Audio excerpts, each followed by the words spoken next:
दोस्तों, आज की कहानी है सासू माँ आपको मेरे हर काम में गलती ही दिखाई देती है। दोस्तों, कहानी शुरू करने से पहले अगर हमारे चैनल को सब्सक्राइब नहीं किया हो तो कर लीजिए ताकि आपके पास पहुंचे हर रोज नया वीडियो। दोपहर का वक्त अभी अभी तो सबको खाना खिलाकर और खुद भी खाकर यामिनी दो पल के लिए बिस्तर पर वो लेटी थी। अचानक फोन की घंटी बजने लगी। यामिनी, मैं रोज रोज के किस किस से तंग आ गया हूँ। अरे वो नहीं सुधर रहे तो तुम ही सुधर जाओ। बताओ, मैं नौकरी करूँ या घर गृहस्थी के झमेले को सुलझाऊं। कभी कभी तो जी आता है गृहस्थी से संन्यास ले लूं। फोन पर यामिनी को उसके पति प्रकाश बोल रहे थे। बड़े आश्चर्य से यामिनी बोली, अभी तक तो सब कुछ ठीक था। अभी अभी आपके माता पिता खाना खाकर अपने कमरे में गए। इतनी जल्दी आखिर कौन सा तूफान आ गया जो आपको दफ्तर से मुझे फोन करके इतना कुछ सुनाना पड़ रहा है। प्रकाश बोले, मैं क्या पागल हूँ जो दफ्तर से फोन करके तुम्हें ये बातें बोल रहा हूँ। अरे अभी अभी माँ ने फोन करके मुझसे कहा कि भरपेट खाना तक नहीं तुम्हारे घर में मिलता है। बताओ मैं क्या करूं। एक तो ऐसी मेरा बॉस मेरे सर पर सड़ा रहता, ऊपर से घर की ये बातें। कितनी बार तुमसे कहा इंतजार करो, समय आएगा तो सब कुछ ठीक हो जाएगा। इतना बोलकर उन्होंने फोन रख दिया। यामिनी को बहुत तेज गुस्सा आ रहा था कि बिना कुछ के उसे कोई इतना कुछ सुनाकर चला गया। अपनी मन की बातें वो आखिर बोले तो किससे जब लड़की दुखी होती है तो मायके की याद आती है। यामिनी ने अपनी बहन रेखा को फोन लगाया। यामिनी की बातें सुनकर उसकी बहन बोली, शर्म करो, शर्म का फल मीठा होता है। यामिनी बोली, सुना था इंतजार का फल मीठा होता। ये मेरे इंतजार का फल तो बढ़ता ही नहीं, तो कब पकेगा और कब उसका स्वाद सकूंगी। उसकी बहन बोली, माँ की बातें तुम भूल गई। माँ क्या कहती थी? यामिनी बोली, माँ की सारी बातें सही निकली पर एक बात आज तक समझ नहीं पाई। माँ ने कहा था कोई भी रिश्ता बनने में वक्त लगता है, पर कितना वक्त लगता है बस हर बार कह देती थी इंतजार का फल मीठा होता। कितना वक्त लगेगा ये भी तो कोई बता दो। यामिनी की बहन बोली, सब कुछ अच्छा होगा, थोड़ा इंतजार करो, रिश्ते इतनी आसानी से नहीं संभलते हैं। वो बोली, सब कुछ अच्छा होगा, यही सोच सोच कर इतने साल बिता दिए, पता चला वो शर्म का फल तो नहीं पका, एक दिन में पक कर टपक जाऊंगी। दोनों बहनों के चेहरों पर मुस्कुराहट आई। फिर दोनों ने खूब सारी बातें की थी। रात में प्रकाश घर आए, बीवी ने सारी बातें बताई। प्रकाश बोले, मैं समझता हूँ कि तुम्हें भी परेशानी होती है, परंतु मैं भी क्या करूँ। वो माँ कैसे उन्हें बताऊँ, उनकी गलतियों को। माँ है कि मानने के लिए तैयार नहीं है तो मैं तुमसे उम्मीद कर सकता हूँ।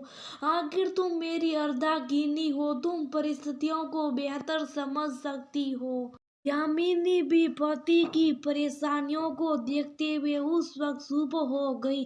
दूसरे दिन यामिनी जल्दी जल्दी पति का लंच बॉक्स तैयार कर रही थी। उसकी सास रसोई में आकर बोली, बहू कितनी बार बोली हूँ मेरी चाय में अदरक डालो और ससुर जी की चाय में इलायची, तुम्हें आज तक ये बात समझ नहीं आई। इतने साल हो गए परंतु तुम कुछ भी सीख नहीं पाई। यामिनी ने मुस्कुराते हुए उस बात को थोड़ी देर के लिए छोड़ दिया। करीब 1 घंटे बाद जब प्रकाश ऑफिस चले गए और उसके ससुर जी नाश्ता करके घर से बाहर निकले, तब यामिनी अपनी सास से बोली, आखिर आपको मुझसे दिक्कत क्या है? मैं कोई भी काम करती हूँ आप उसमें गलती ढूंढी लेती हैं। आपको मुझसे दिक्कत है या आपकी सास ने आपके साथ गलत व्यवहार किया था, आप उसका बदला मुझसे निकाल रही हैं। माँ जी, इस तरह से रिश्ते कैसे अच्छे होंगे? अब मैं कोई नई बहू नहीं हूँ। यामिनी की सास बोली, रिश्ते अच्छे करने की बात करती हो तुम तो हर रोज एक गलती करती हो और चाहती हो कि कोई टोके भी नहीं।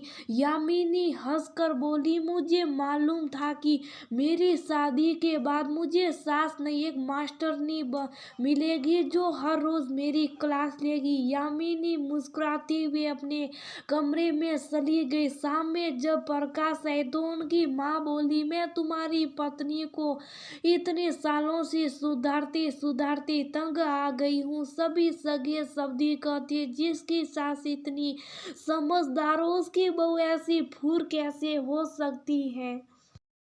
इसने तो मेरी नाक कटवा दी है। प्रकाश बोले, मुझे इन सब झमेले से दूर रखिए, अब जो कुछ से आपस में दोनों निपट लीजिए।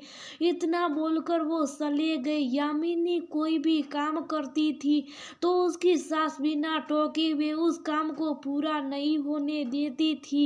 हर चीज में नुक्स निकालना एक आदत सी हो गई थी। यामिनी की शादी को करीबन 20 साल हो गए थे। अब बच्चे भी बड़े हो गए थे तो हर बात पर टोका टाकी यामिनी को बुरी लगती थी। प्रकाश के घर से जाते ही वो फिर से शुरू हो गई।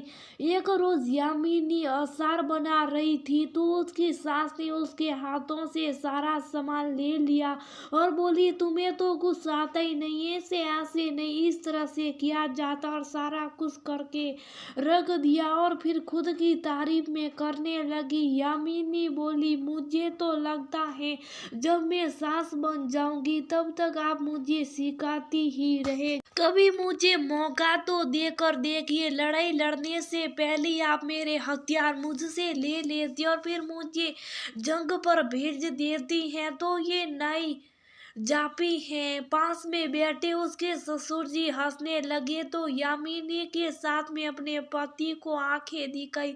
बातों बातों में सांझ हो गई। प्रकाश भी घर आ गई। यामिनी की सास बेटे से बोली, बड़ा पछता रही हूँ, तुम्हारी शादी इससे करके अच्छा होता उस वर्मा जी की बेटी से तुम्हारी शादी कर देती, कम से कम वो बातें तो सुननी, इसे तो शर्म ही नहीं है।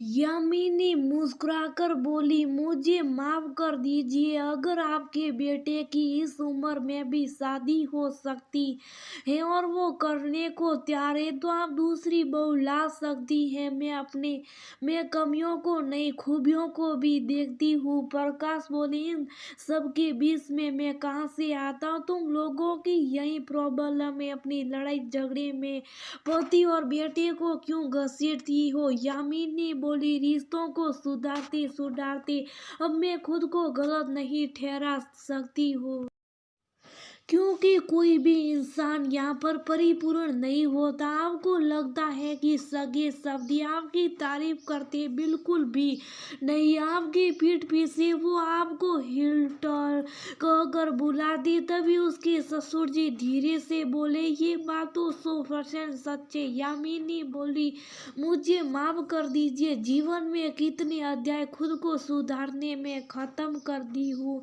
अब मैं खुद की खुशी के लिए जीना चाहती हूँ। ऐसा ना हो कि सब अच्छा होने के इंतजार में मैं इस दुनिया से चली जाऊं। ना बोलकर वो वहां से चली गई। प्रकाश अपनी माँ से बोले, माँ शुरू शुरू में तुम उसे टोकती थी, समझाती थी तो ठीक था, अब ये भी तो देखो उसकी उम्र कितनी हो गई है।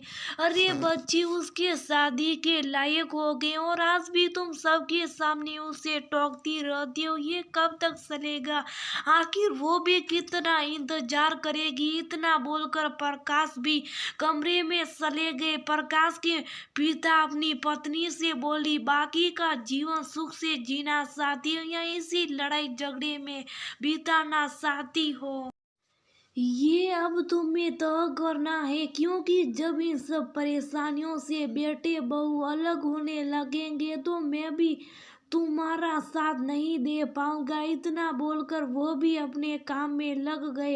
अगले दिन यामिनी को कुछ चटपटा सा लग रहा था। तब उसने गौर किया कि उसकी सास अब दूर से ही उस पर नजर रखती थी, परंतु हर बात पर उसे टोकती नहीं थी। एक रोज उसकी बहन ने फोन किया और बोली, तुम्हारे घर का हाल समाचार कैसा है? यामिनी बोली, मेरे भी घर के पेड़ पर इंतजार का फल दिख रहा। माँ की बात सच होती दिखाई दे रही है, बस इस फल को लगने और पकने में बड़ा समय लगा। इतना कहकर दोनों बहनें मुस्कुराने लगी और सब अच्छा होगा यही सोचकर यामिनी अपनी गृहस्थ जीवन बिताने लगी। दोस्तों, सही सुना है कि श्रम का फल मीठा होता, परंतु रिश्तों में श्रम की परीक्षा इतनी भी ना ले कि वो फल पकने से पहले सड़ जाए, क्योंकि रिश्ते ऐसे फल होते हैं जिन्हें दोनों तरफ से सेकना